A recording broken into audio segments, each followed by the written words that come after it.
Una, igisa lang natin yung luya, tapos yung bawang, isunod na yung kamatis at yung ating sibuyas. Paghaluin natin.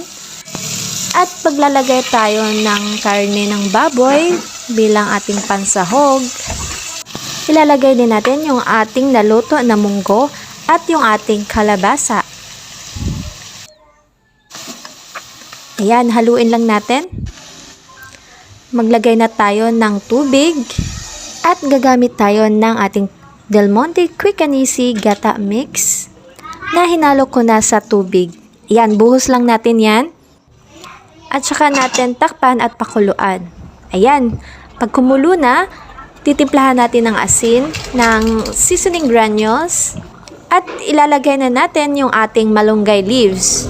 After ng ilang minuto, ayan, luto na ang ating ginataang munggo with kalabasa at malunggay.